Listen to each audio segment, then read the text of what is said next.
దిక్సూచిగా నిలిచినటువంటి మహనీయుల విగ్రహ ఆవిష్కరణ జరగబోతా ఉంది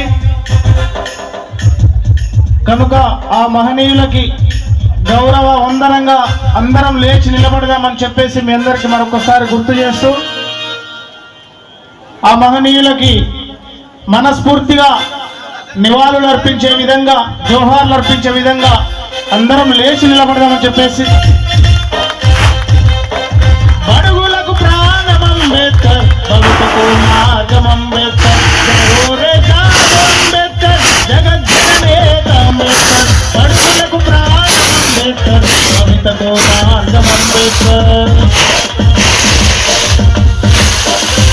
మరి ఇప్పుడు ఆవిష్కరణ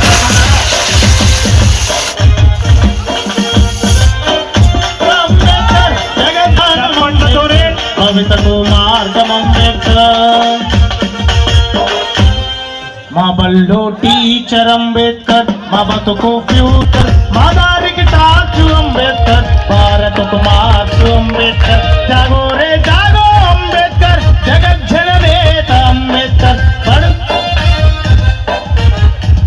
బాబు జగ్జీవన వందనమయ్యా వెలివాడల వేగు చుక్క వందనమయ్యా బాబు జగ్జీవన వందనమయ్యా వెలివాడల వేగు చుక్క వందనమయ్యా స్వతంత్ర సమరయోధుడా వందనమయ్యా మా దళిత జాతి పులిబిడ్డ వందనమయ్యా బాబు జగ్జీవన వందనమయ్యా వెలివాడల వేగు చుక్క వందనమయ్యా స్వతంత్ర సమర యోధుడా వందనమయ్యా దళిత జాతి పులి బిడ్డ వందనమయ్యా. జై భీమ్ జై భీమ్ జోహార్ డాక్టర్ బాబాసాహెబ్ అంబేద్కర్ జోహార్ డాక్టర్ బాబాసాహెబ్ అంబేద్కర్ జోహార్ డాక్టర్ బాబు జగ్జీవన్ రామ్. సాధిస్తాం మహనీయుల ఆశయాల్ని సాధిస్తాం మహనీయుల ఆశయాల్ని.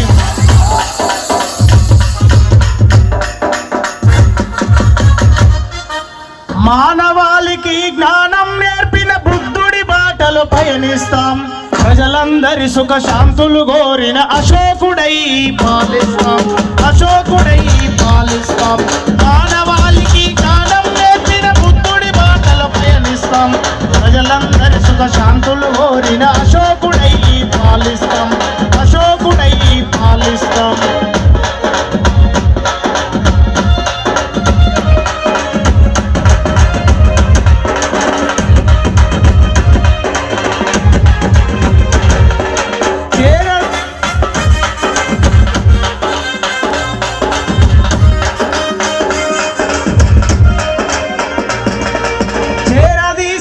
చదువు నేర్పిన సావిత్రి పూలేలై పూస్తాం అజ్ఞానపు చీకట్లను ధరుమా అక్షరమాలలు మెడలేస్తాం అక్షరమాలలు మెడలేస్తాం మానవాళికి జ్ఞానం నేర్పిన బుద్ధుడి మాటలు పయనిస్తాం ప్రజలందరి సుఖ శాంతులు కోరిన అశోకుడై పాలిస్తాం అశోకుడై పాలిస్తాం.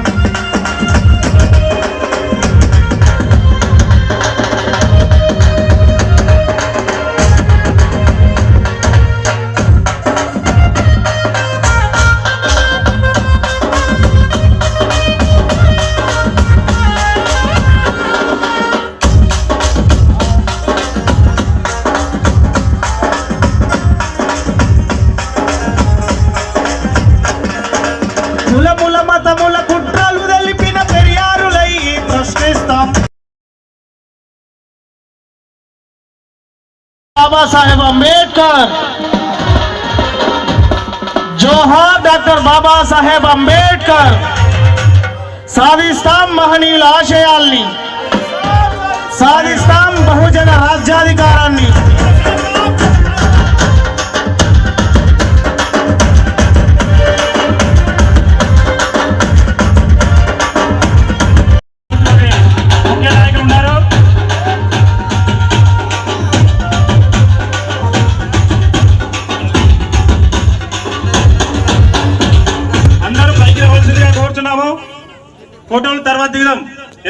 ఇంకా మాట్లాడేటువంటి నాయకులు ఉన్నారు. అందరు కూర్చోవాలి. వేదిక మీదకి పెద్దలందరూ కూడా రావాలని తెలియజేస్తున్నాం. అందరు కూడా కూర్చోవాలి. డాక్టర్ జేబీ రాజు గారి స్పీచ్ ఉంటది. గౌరవ సురేష్ అన్నగారి పాట మాట లేరు అంటాడు. బాబాసాహెబ్ అంబేద్కర్ ఏమంటారు? కులం పునాదుల మీద ఒక నీతిని గాని ఒక జాతిని గాని నిర్మించలేరు అంటాడు. అది నిర్మాణం జరిగితే త్వరలోనే శిథిలమై కుప్పకూలిపోతుంది అంటాడు. ఆ మహానుభావుడు భారతదేశానికి రాజ్యాంగాన్ని అందించిన తర్వాత రాజ్యాంగం రాయడానికి ఎంత కష్టపడ్డాడో, వాళ్ళ కుటుంబంలో ఉన్నటువంటి కుమారులు బిడ్డలు సైతం భార్యను సైతం కూడా కోల్పోయి మన జాతి కోసానికి ఈ దేశ ప్రజల కోసం ఆయన త్యాగం చేసిన మహానీయుణ్ణి ఇప్పుడున్న ప్రజలందరూ కూడా ఏమనుకుంటున్నారు? ఆయనను బాబాసాహెబ్ అంబేద్కర్ అంటే ఒక అంటరాని వాడు, బాబు జగజీవన్ రావు అంటే ఇంకో అంటరాని ఆయన. మరి వీళ్ళంతా కూడా అంటరాని వాళ్ళ కోసమే పనిచేశారా? కాదు. భారతదేశంలో రాజ్యాంగాన్ని మన ఒక్కరి కోసమే రాయలేదు. భారతదేశంలో రాజ్యాంగాన్ని పునిపుచ్చుకోవడానికి మనకు విద్య లేక కొంత వెనకబడి ఉండొచ్చు, కానీ భారతదేశంలో రాజ్యాంగాన్ని ముందుగా చదివిన వాళ్ళు ఎవరైతే ఉన్నారో వాళ్ళే ముందు వరుసలో ఉన్నారు. వాళ్ళు ఎవరైనా సంగతి మీరు తెలుసుకోవాల్సిన అవసరం ఉంది మిత్రులారా. అదేవిధంగా రాయగిరి కుటుంబం, ఆ కుటుంబాలు ఈ గ్రామానికి పాఠశాల కోసం స్థలాన్ని కూడా ఇచ్చారు. దాన్ని మనం ఎప్పుడు కూడా ఇక్కడ గ్రామస్తులు కానీ చుట్టుపక్కల గ్రామస్తులు కానీ ఎవరు మర్చిపోని విషయం. దీనికి మనం వాళ్ళను కృతజ్ఞత తెలియజేస్తున్నాం. మిత్రులారా, చాలామంది చాలా విషయాలు చెప్పారు. నేను తక్కువ సమయంలో మా సారు జేబీ రాజు గారు ఉన్నారు, ఆయన మాట్లాడేది చాలా ఉంటుంది కాబట్టి నేను తక్కువనే ఉపయోగిస్తా. కాబట్టి వేదిక మీద ఉన్నటువంటి పెద్దలందరికీ కూడా, గ్రామ పెద్దలు కానీ, మాజీ ఎంపీటీసీ జెడ్పీటీసీలు కానీ, సర్పంచ్లు కానీ, ఎంఆర్పిఎస్ నాయకులకు అందరికీ కూడా పేరు పేరున జైబీ. బాబాసాహెబ్ అంబేద్కర్ ఒక మాట చెప్తాడు, ఇక వీగిపోతుంది అనే ఆలోచన వచ్చినప్పుడు ఆయన న్యాయశాఖ మంత్రిగా, అప్పటికే ఆ ప్రభుత్వంలో న్యాయశాఖ మంత్రిగా ఉండి ఆయన పదవిని గడ్డిపరకలాగా విసిరేసి ఆయన న్యాయశాఖ మంత్రికి రాజీనామా చేసి మళ్ళీ హిందూ కోడ్ బిల్లు కోసం పోరాటం చేసినటువంటి మహానుభావుడు బాబాసాహెబ్ అంబేద్కర్. ఇవాళ ఉద్యోగాలు వస్తే మనం కనపడం. ఇవాళ బాబాసాహెబ్ ఇచ్చినటువంటి రిజర్వేషన్ల మీద ఉన్న ఎమ్మెల్యేలు ఎంపీలందరూ కూడా మనల్ని దిక్కులేదు, మనల్ని చూసే పరిస్థితి లేదు. ఆ పదవికి రాజీనామా చేయాలంటే ఏమవుతుంది?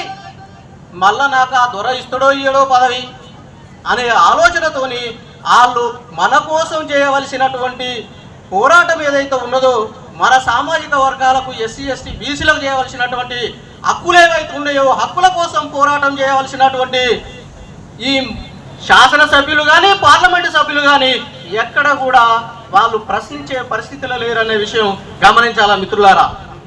ఎందుకంటే బాబాసాహెబ్ అంబేద్కర్ ఈ దేశానికి ఒక మాట చెప్తాడు, నా దేశ ప్రజలు రాజ్యం ఏలితే చూడాలని ఉన్నది, నా దేశ ప్రజలు రాజ్యం ఏలితే చూడాలని ఉన్నది, కానీ చూడలేకపోతున్నా, నా వయసు అయిపోయింది కాబట్టి నేను చూడలేకపోతున్నా, నా రథాన్ని ముందుకు ఎవరైనా తీసుకుపోయే వాళ్ళు ఉంటే తీసుకుపోనియండి, కానీ వాళ్లకు వెనుకకు లాగకండి అని బాబాసాహెబ్ అంబేద్కర్ చెప్తాడు. ప్రశ్నించవలసిన అవసరం ఉంది. కాబట్టి మిత్రులారా, మన బాబాసాహెబ్ అంబేద్కర్ బీసీల కోసం 340 ఆర్టికల్ను రాశాడు. ఒక ఎస్సీలకే కాదు, 340 ఆర్టికల్ రాసిండు. అదేవిధంగా ఎస్సీలకు 341 ఆర్టికల్ రాశాడు, ఎస్టీలకు 342 ఆర్టికల్ రాశాడు. ఇవన్నీ కూడా ఒక జాతి కోసం కాదు, ఒక మానవాళికలకే చేయలేదు. ఈ జగజీవన్ రావు ఇంకొక ఆయనే, బాబాసాహెబ్ ఇంకొక ఆయన అని చెప్పుకోవడం మానుకొని మనందరం కూడా కలిసి ఏకంగా ఐక్య ఉద్యమాలు చేయవలసిన అవసరం ఉంది మిత్రులారా. ఐక్య ఉద్యమానికి అందరము కలిసి పనిచేద్దామని మీ అందరికీ పేరు పేరున జై భీమ్ తెలియజేస్తూ ముగిస్తున్నా. జై భీమ్, జై భారత్. యువకులు కానీ ఇంకెంతో మంది మీలాగా తయారు చేయాలన్న మా ఉద్దేశం. మరి ఇప్పుడు రాగిరి కుటుంబం వారు స్టేజ్ పైకి వచ్చి సార్ గారిని శాలువతో సత్కరించవలసిందిగా కోరుచున్నాం సార్. అటువంటి సుధగాని మల్లేశం గౌడ్ గారు, మరి సుధగాని జయరామ్ గౌడ్ గారు, వారి బ్రదర్స్, సుధగాని బ్రదర్స్. ఎందుకంటే మరియు మనకు పట్టుకోండి సార్, ఇవ్వాలి పట్టుకోండి, చాలా పట్టుకోండి సార్, వెయిట్ చేయండి సార్.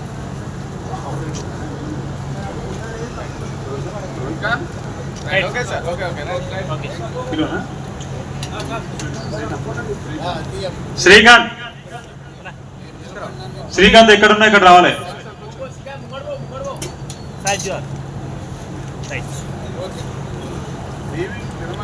తర్వాత కొంచెం షుగర్ కూడా ఉన్నది నాకు. మిగతా ఏ జబ్బు లేకపోయినా, ఏ అలవాటు లేకపోయినా మరి బాడీలో షుగర్ అనేది కొంత ఇబ్బంది అప్పుడప్పుడు పెడతా ఉంటుంది. 10 దాటితే 10 ముందే ఏదన్నా తినవలసిన ఆవశ్యకతగా ఉన్నప్పుడు తినలేదు. అందువల్లే కొంచెం తొందరగా నాకు అవకాశం ఇమ్మని కూడా ముందుగానే అడిగారు. ఎక్కువసేపు మాట్లాడనని ముందే చెప్పాను, ఎందుకంటే నాది పెద్ద రికార్డు ఉందని మరి నరసింహరావు గారు కూడా చెప్పారు. బయట మిగతా వాళ్ళంతా తెలిసి ఇక్కడ కూడా నా గురించి చాలా గొప్పగా చెప్తున్నారు.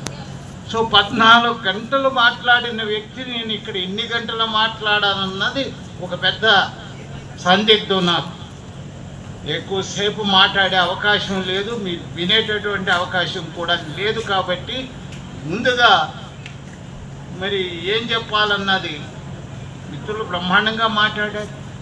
మా గోవింద్ నరేష్ అద్భుతంగా మాట్లాడాడు.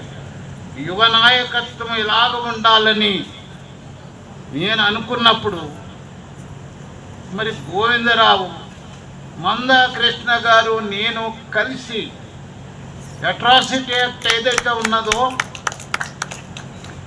అత్యాచార నివారణ చట్టాన్ని నీరుగార్చున్నప్పుడు కేంద్ర ప్రభుత్వం నాకు ఫోన్ చేసి ఢిల్లీ నుంచి నేను వచ్చేస్తున్నాను హైదరాబాదు, మీరు అన్ని వర్గాలు అన్ని కులాలు కూడా మిమ్మల్ని గౌరవిస్తాయి కాబట్టి మీరు పిలిస్తే బాగుంటుందంటే ఆయన వచ్చేటప్పటికే సోమాజిగూడ ప్రెస్ క్లబ్లో ప్రెస్ కాన్ఫరెన్స్ లాగా ఏర్పాటు చేసి అందరి యొక్క ఒపీనియన్స్ తీసుకుని ఒక బ్రహ్మాండమైనటువంటిది రాష్ట్రం 2 చోట్ల తిరిగాం. అటు ఆంధ్ర వెళ్ళాము, ఇక్కడ తెలంగాణ ఎట్లాగా ముందు నుంచి తిరుగుతున్నాము. తిరిగి ఎన్ని లక్షల మంది వచ్చారో మీకు తెలుసా? వరంగల్లో బహుశా సోదరుడు ఉన్నాడు, 5 లక్షల మంది వస్తే అందరూ కూడా ఆశ్చర్యపోయారు. ఒక చరిత్ర సృష్టించినటువంటి సంఘటన. దేని గురించి అయ్యా? మాదిగల గురించి కాదు, మాలల గురించే కాదు, ఎస్టీలకు కూడా ఈ చట్టం వర్తిస్తుంది. అన్ని వర్గాల గురించి కూడా ఒక సమైక్య భావంతో పెద్ద ఉద్యమాన్ని నిర్వహించినటువంటి సంఘటన ఈరోజు కూడా నేను మర్చిపోలేని సందర్భంగా తెలియజేస్తున్నాను. ఇంకెక్కువ చెప్పకుండా బాబాసాహెబ్ అంబేద్కర్ గురించి చెప్పాలంటే చాలా విషయాలు ఉంటాయి.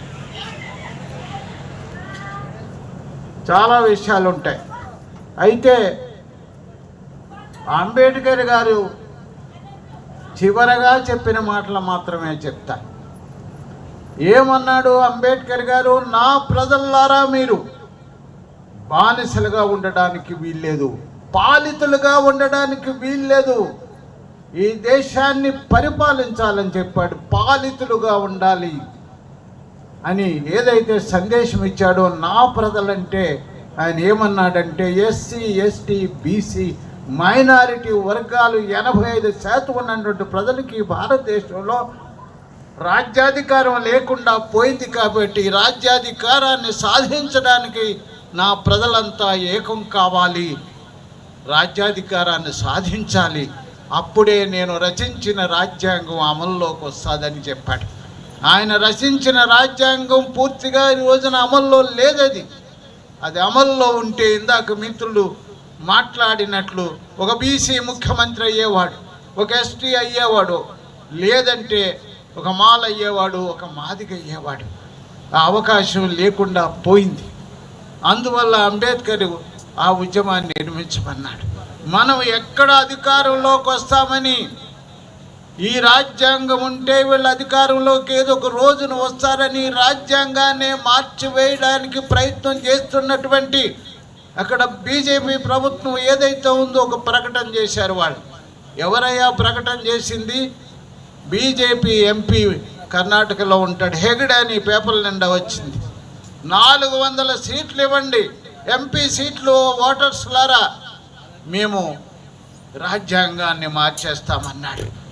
ఇదేంట్రా రాజ్యాంగం మార్చడం ఏంటి? అంబేద్కర్ రాసిన రాజ్యాంగం అద్భుతమైన రాజ్యాంగం అని ప్రపంచంలో ఉన్న కాన్స్టిట్యూషనల్ ఎక్స్పర్ట్స్ అందరూ కూడా పొగుడుతున్నారు. దాన్ని చాలా గొప్ప రాజ్యాంగం అంటున్నారు. ఈ గొప్ప రాజ్యాంగాన్ని నువ్వు మార్చవలసిన ఆవశ్యకత ఏముంది? కావలిస్తే అమెండ్ చేసుకోవచ్చు. అమెండ్మెంట్ చేసుకునే అవకాశం ఉన్న చోట రాజ్యాంగాన్ని తీసేస్తే ఏమవుతుందయ్యా? అందులో ఎవరికి హక్కులు ఉన్నాయి?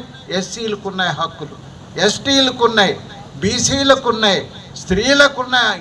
ఈ అన్ని వర్గాలకు, మైనారిటీలకు ఉన్న అన్ని వర్గాలకి హక్కులు ఇచ్చినటువంటి ఆ రాజ్యాంగంగానే పోతే మనమంతా కూడా మళ్ళా వెనక్కి వెళ్ళిపోతాం.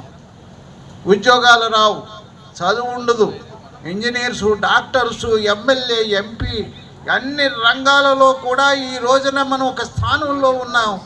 మనందరినీ కూడా ఆ స్థానాన్ని కిందకి తోసేయడానికి చేస్తున్నటువంటి మహా కుట్ర జరుగుతుంది.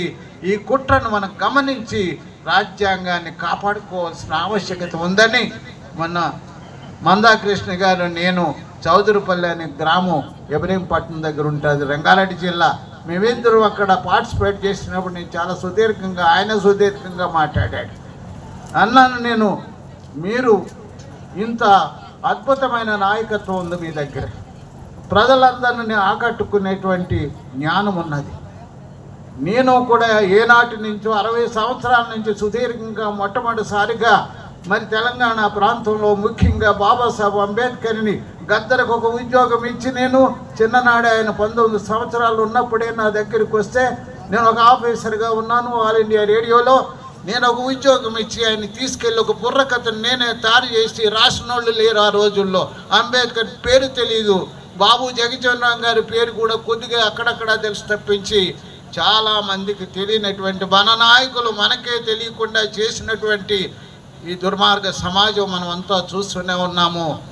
గ్రామం ఇంచుమించు తీసుకెళ్ళామనే గ్రామాల్లో ప్రోత్సహించే విగ్రహాలు వచ్చాయి. ఇవన్నీ కూడాను ఇక్కడ ఈ గ్రామంలో ఆ మహోన్నతులు ఇద్దరు యొక్క విగ్రహాన్ని పెట్టుకున్నాం. ఒక్క మాట చెప్పాలి, బాబు జగజ్జీవన్ అంబేద్కర్ గారిని నేను చూడలేదు, కానీ ఫెడరేషన్లో అంబేద్కర్ పెట్టిన ఫెడరేషన్లో మా నాన్న పనిచేశారు, టీచర్ ఆయన. అక్కడ పనిచేసిన మూలంగా బాబాసాహెబ్ అంబేద్కర్ని ఆర్గనైజ్ చేశారు, జన సమీకరణ చేశారు. అవన్నీ హిస్టరీ చెప్తాను, ఇక్కడ టైం లేదు కాబట్టి అని చెప్పడం. కానీ బాబు జగజ్జీవన్ రామ్ గారితో నేను పనిచేశాను.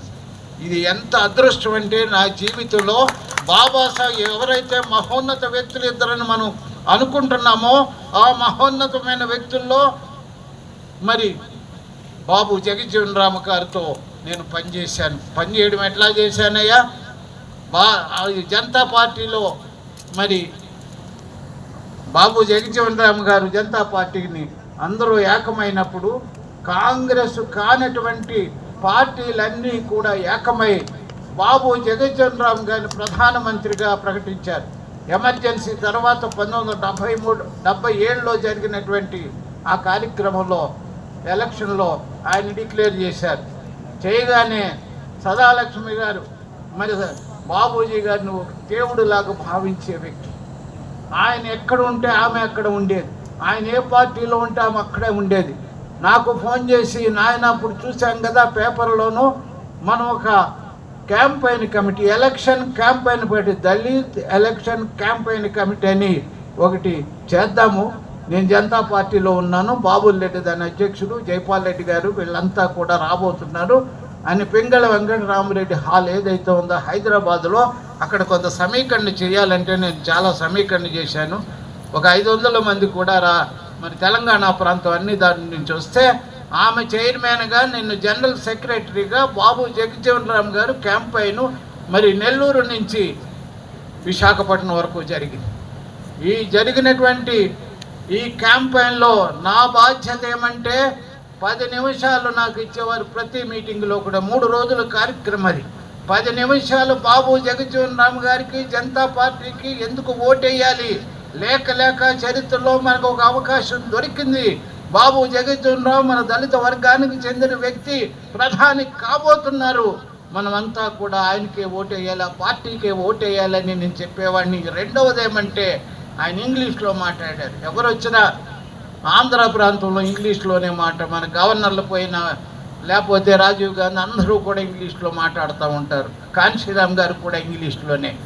ఆ స్పీచ్ను నన్ను తెలుగులో ట్రాన్స్లేట్ చేయమని సదాలక్ష్మి గారు జనతా పార్టీ ప్రెసిడెంట్ పాపుల్ రెడ్డి చెప్పగానే నేను అంతమంది గవర్నర్కి ట్రాన్స్లేట్ చేశాను. కాబట్టి బాబు జగజ్జీవన్ రామ్ గారికి ఆయన యొక్క మాటల్ని, స్పీచ్ని, అద్భుతమైన స్పీచ్ని తెలుగులో ట్రాన్స్లేట్ చేసే అవకాశం నాకు వస్తే నా జీవితమే జన్మ ధన్యమైపోయిందని మీకు తెలియజేస్తూ ఇంకా ఎక్కువ విషయాలు చెప్పడానికి అవకాశం లేదు. ఈ కొద్ది మాటలతోటే మీకు అందరికీ కూడా ఈ విగ్రహాన్ని ఇక్కడ ఏర్పాటు చేసినందుకు మా నరసింహరావు గారు బ్రహ్మాండంగా ఈ కార్యక్రమాన్ని నిర్వహిస్తున్నారు. ఎందుకంటే ఆయనకు చాలా కష్టమైన పని, ప్రతి ఒక్కరికి అవకాశం ఇవ్వాలి. ఇవ్వకపోతే ఎందుకయ్యా మేము ఎంత కష్టపడ్డాము అన్ని విషయాల్లో కూడా మేము మాట్లాడడానికి హక్కు లేదని తర్వాత ఆయన నిందించడం మొదలు పెడతారు. అది తెలుసు, నాకు కూడా అనుభవం ఉన్నాయి అన్నట్లో కూడా. ఆయన అతి కష్టం మీద కత్తి లేదు, సాములాగా ఉంటుంది అధ్యక్షుడు అంటే అని చాలా బ్రహ్మాండంగా అది నిర్వహిస్తున్నాడు. అందుకు ఆయనకి ధన్యవాదాలు. ఈ విగ్రహాన్ని పెట్టడానికి ఎంతోమంది మీరు ఇక్కడ కమిటీ కృషి చేస్తుంటుంది, వాళ్ళకు కూడా నేను కృతజ్ఞతలు.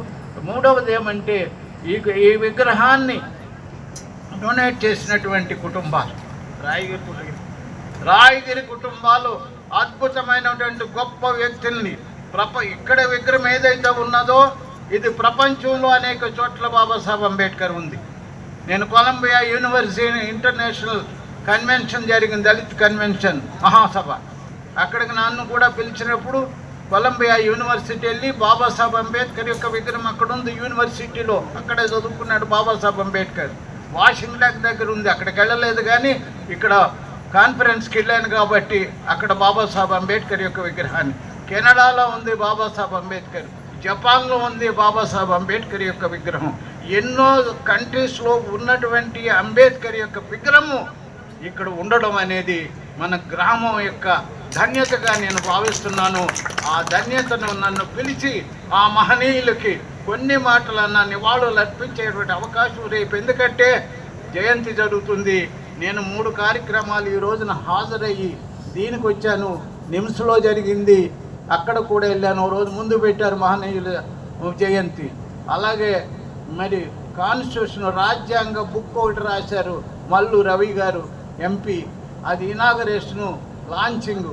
నన్ను జస్టిస్ సుదర్శన్ రెడ్డి గారు హైకోర్టు సుప్రీంకోర్టు జడ్జి అక్కడ కూడా వెళ్ళి వచ్చాను. పొద్దున్నే మళ్ళా కార్యక్రమం ఉంటుంది. మళ్ళా అంతకుముందు కూడా ఎప్పుడు కూడా తిరుగుతూనే ఉంటాను. ఇప్పటికీ కూడా ఎందుకు నేను తిరగలుగుతానంటే ఆ మహనీయుల యొక్క స్ఫూర్తి నాలో ఉంది కాబట్టి, ఆ శక్తి నాకు షుగర్ ఉన్నాయి 86 సంవత్సరాలవని 10 గంటలవని ఏ టైంలో అయినా కూడా ఇదే పద్ధతిలో నేను మాట్లాడేటువంటి ఆ స్ఫూర్తి ఇచ్చినటువంటి ఆ మహనీయులు నా భుజం మీద చెయ్యేసి స్టేజ్ ఎక్కేవాడు. స్టేజ్ ఇప్పుడు కొద్దిగా నేను కష్టపడుతున్నాను, అప్పుడు యంగ్గా ఉన్నాను కాబట్టి బాబు స్టేజ్ ఎక్కలేకపోయేవాడు. అసలు ఆయన బరువు శరీరం నా మీద చెయ్యేసి మరి స్టేజ్ ఎక్కేవాడు. ఎంత అదృష్టం నాకు. ఎవరన్నా ఈ రోజులైతే ఎన్నో ఫోటోలు తీసేవాడు, అప్పుడు చాలా తక్కువగా ఉండేది ఫోటోగ్రాఫర్స్ రావాలంటే అతి కష్టము. అటువంటి మంచి కార్యక్రమానికి నన్ను కలిసినందుకు ఇంతవరకు కూడా వెళ్ళిన వాళ్ళు పాపం వెళ్ళారు, ఉండలేరు, ఎవరుంటారండి. మీరు కూడా ఉన్నందుకు మీకు ఒక్కసారి ప్రత్యేకమైన ధన్యవాదాలు. నాకు కూడా వచ్చినటువంటి మన నిమ్స్ మాకు president general secretary SC ST employees general secretary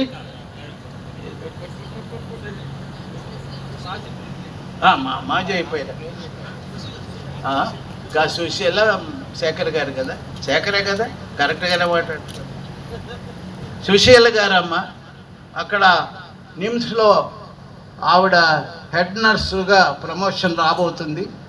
ఎవరు వచ్చినట్టు కూడా సంఘపరంగానే కాకుండా వ్యక్తిగతంగా కూడా మన వర్గాలు వచ్చినప్పుడు ఎంతో సహాయ సహకారాలు అందిస్తారు. శేఖర్ గారు అంతకుముందు ప్రెసిడెంట్గా ఉన్నారు, ఇప్పుడు కొత్త వాళ్ళు వచ్చారు. ఆయన కూడా అదే పద్ధతిలో అంబేద్కర్ స్ఫూర్తితో ఆయన కూడా చేస్తూ ఉంటాడు. అందువల్ల ఈ కార్యక్రమానికి మీరు ఇంతసేపు ఉన్నందుకు, నా మాటలు విన్నందుకు నేను కృతజ్ఞతలు తెలియజేస్తూ, గ్రామస్తులందరూ కూడా సహకరించుంటారు, సర్పంచ్ గారు సహకరించుంటారు, మాజీ సర్పంచులు అందరికీ కూడా నేను హృదయపూర్వకమైన ధన్యవాదాలు తెలియజేస్తూ సెలవు తీసుకుంటున్నాను. జై భీమ్, జై భారత్, జై. మరి అటువంటి త్యాగమూర్తి మన జేబీ రాజు గారు మరి అంతటి అమూల్యమైన సందేశాన్ని మరొకసారి మేము సభ ఏర్పరచుకున్నప్పుడు కంపల్సరీ మేము అటెండ్ చేస్తాం సార్. అప్పుడు టైం మొత్తం మీకు ఇస్తాం సార్ మేము, ఎందుకంటే మేము నేర్చుకోవాల్సింది చాలా ఉన్నది కాబట్టి. ఇంకా నా తరఫు నుంచి సభాధ్యక్షులు నరసింహరావు అన్న గారికి, ఈ కార్యక్రమానికి ముఖ్య అతిథిగా విచ్చేసినటువంటి జేబీ రాజు గారు, పెద్దలు, దళిత రత్న, దాదాపు తన యవ్వన కాలం నుండి మొదలుకుంటే నేటి వరకు 2 తెలుగు రాష్ట్రాల్లో అంబేద్కర్ భావజాలాన్ని విస్తృతపరచడం కోసం సుదీర్ఘకాలంగా పోరాటం చేస్తున్న ఒక బలమైన పోరాట యోధుడు. నాకు తెలిసినంత వరకు ఇండియాలో దాదాపు 50-60 ఏళ్ల పాటు అంబేద్కర్ భావజాలాన్ని మోసుకెళ్తున్న ఒకే ఒక నాయకుడున్నాడు, ఆయన డాక్టర్ జేబీ రాజు గారు. వారి ఈ కార్యక్రమంలో ముఖ్య అతిథిగా వచ్చారు. వారికి, అలాగే పెద్దలు మా Osman city assistant professor Tirupati అన్న గారికి, అంబేద్కర్ సంఘం అధ్యక్షులు అవిలయ్య గారికి, నాతో పాటు వచ్చిన సోమశేఖర్ గారికి, ఇంకా పెద్దలకు, ఈ గ్రామ ప్రజాప్రతినిధులకు, మాజీ ప్రజాప్రతినిధులకు, వివిధ కుల సంఘాల పెద్దలకు, దీన్ని ఆర్గనైజ్ చేసినటువంటి విగ్రహ ప్రతిష్టాపన కమిటీ వారికి, విగ్రహాలు ఇచ్చినటువంటి రాగేర్ కుటుంబ సభ్యులందరికీ కూడా మాదిగ రిజర్వేషన్ పోరాట సమితి తెలంగాణ రాష్ట్ర కమిటీ పక్షాన నా సామాజిక ఉద్యమ నమస్కారాలు తెలియజేస్తున్నాం. బ్రాహ్మణీయ కుల వ్యవస్థ ఉత్పన్నమైనాక వేల సంవత్సరాల నుండి ఈ దేశ ప్రజల మధ్యన అసమానతలు సృష్టించి ఏ 2 కులాల మధ్యన ఉన్నటువంటి ప్రజలు సమానంగా ఉండకుండా సామాజికంగా, ఆర్థికంగా, రాజకీయంగా అసమానతలకు కారణమైంది ఈ దేశంలో కుల వ్యవస్థ. అట్లాంటి కుల వ్యవస్థ చేసిన దుర్మార్గమైనటువంటి విధానాల నుంచి విముక్తి కలిగించడం కోసం ఈ దేశంలో గౌతమ బుద్ధుడి నుంచి మొదలు పెడితే అనేక మంది వివిధ సందర్భాలలో వాళ్ళు బతికిన కాలంలో ఈ సమాజంలో వాళ్ళ వ్యక్తిగత జీవితాన్ని వదిలిపెట్టి, వాళ్ళ కుటుంబాన్ని వదిలిపెట్టి భవిష్యత్ తరాల కోసం వాళ్ళు ఎంతో త్యాగం చేశారు. వాళ్ళనే మనం ఇప్పుడు మహనీయులు అంటున్నాము. అది బుద్ధుడైన కృషి. ఇప్పటి వరకు పెద్దలు చెప్పారు వేదిక మీద, మీ అందరికీ కూడా తెలుసు బాబాసాహెబ్ అంబేద్కర్ గారి గురించి. ఎందుకు ఈ గ్రామంలో నెలకొల్పుకున్నారు ఆ విగ్రహాలను, మిగతా వాళ్ళందరి ఎందుకు పెట్టుకోలేదు అంటే ఆయనకు మన జీవితాలకు, మన తరాలకు, మన జాతులకు సంబంధం ఉన్నది గనకనే.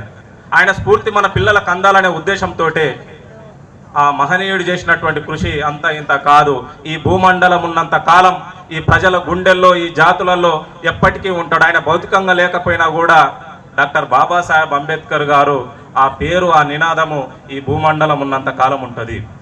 డాక్టర్ బాబు జగ్జీవన్ రామ్ గారు ఇప్పటి వరకు మా తిరుపతి అన్న చెప్పిండు, 50 సంవత్సరాలకు పైగా పార్లమెంటేరియన్గా ఉన్నటువంటి ప్రపంచంలో ఏకైక వ్యక్తి డాక్టర్ బాబు జగ్జీవన్ రామ్ గారు.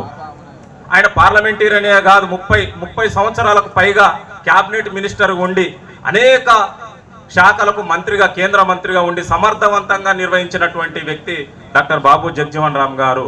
వ్యవసాయ శాఖ మంత్రి ఉన్నప్పుడు హరిత విప్లవాన్ని తీసుకొచ్చిండు. ఇవాళ తిండి గింజలు, ఒకనాడు మన తాత ముత్తాతలకు బియ్యం లేక, ఒడ్లు లేక, గట్క దీని అనేక రకాలుగా మట్టిలో నీళ్లు పోసుకుని తాగి కూడా ప్రాణాలు నిలుపుకున్నటువంటి జాతులు మన పూర్వీకులు. కానీ ఇవాళ ప్రతి వ్యక్తికి 150 కోట్ల మంది జనాభా ఉన్న ఈ దేశంలో అందరికీ ఆహార ధాన్యాలు అందుతున్నాయంటే దానికి కారణం హరిత విప్లవం. ఆ హరిత విప్లవాన్ని తీసుకొచ్చింది ఈ దేశంలో డాక్టర్ బాబు జగ్జీవన్ రామ్ గారు. ఇవాళ పని దినాలు, పని గంటలు కార్మికులకు 8 గంటలే ఉన్నాయి. ఒకనాడు 8 గంటలే ఉన్నదా మనం శ్రమ చేస్తే? కానీ ఆయన కార్మిక శాఖ మంత్రిగా ఉన్నప్పుడు 8 గంటల పని క్రమంలో కొన్ని సందర్భాల్లో పార్లమెంట్ యువతర డాక్టర్ బిఆర్ అంబేద్కర్ గారు ఉన్నప్పుడు ఫైటర్ గా ఆ లోపలికి అనివార్య పరిస్థితుల్లో కూడా వెళ్ళి డాక్టర్ బాబు జగ్జీవన్ రామ్ గారు దాన్ని అమలు చేయించే ప్రయత్నం చేశారు. కాబట్టి ఒకళ్ళు రైటర్ అయితే ఒకళ్ళు ఫైటర్, వారిని ఆదర్శంగా తీసుకొని ముందు సాగుదామని మరి కృష్ణమాయ గారు పంపినటువంటి దూత మహానీయుల డాక్టర్ బిఆర్ అంబేద్కర్, అదేవిధంగా మహనీయులు బాబు జగజీవన్ రామ్ విగ్రహావిష్కరణకు ఇచ్చేసినటువంటి మనువాదులతో చెండాడుతున్న పద్మశ్రీ మాన్యశ్రీ మందాకృష్ణ మాదయ్య గారి దూత ఎంఆర్పిఎస్ రాష్ట్ర అధ్యక్షుడు అన్న గోవింద్ నరేష్ మాదయ్య గారికి, అదేవిధంగా రికార్డ్ స్పీకర్ సార్ జేబీ రాజు గారికి, వేదిక మీద ఉన్నటువంటి అన్ని సంఘాల పెద్దలకు, అదేవిధంగా గ్రామ పెద్దలకు అందరికీ కూడా పేరు పేరున ఎంఎస్పీ యాదాద్రి భువనగిరి జిల్లా పక్షాన సామాజిక ఉద్యమ నమస్కారం తెలియజేస్తూ, మరి గ్రామంలో ఏర్పాటు చేసుకున్న మహనీయుల విగ్రహాల ఆవిష్కరణ కార్యక్రమానికి వచ్చిన పెద్దలు జేబీ రాజు గారికి మరియు ఎంఆర్పిఎస్ అన్న రాష్ట్ర అధ్యక్షులు నరేష్ అన్న గారికి, సోమశేఖర్ అన్న గారికి, మరియు ఈ ఊరు గ్రామ పంచాయతీ సర్పంచ్ కానీ, మన కాంట్రాక్టర్ మల్లేశ్వర్ గారు కానీ, మాజీ ఎంపీటీసీలు కానీ, సర్పంచ్లు కానీ, వార్డు సభ్యులు కానీ, గ్రామ సభ్యులు కానీ, మరియు ముఖ్యంగా మనం కృతజ్ఞత తెలియజేయాల్సింది ఈ విగ్రహదాతలైన రాగిరి కుటుంబానికి. మన ఊరు చందపల్లి గ్రామ ప్రజలు అందరూ వాళ్ళకు శిరస్సు వంచి వాళ్ళకు అభినందనలు తెలియజేయాలని చెప్పి కోరుకుంటూ నాకు ఈ అవకాశం ఇచ్చిన పెద్దలు నరసింహరావుకి ధన్యవాదాలు తెలియజేస్తున్నాను.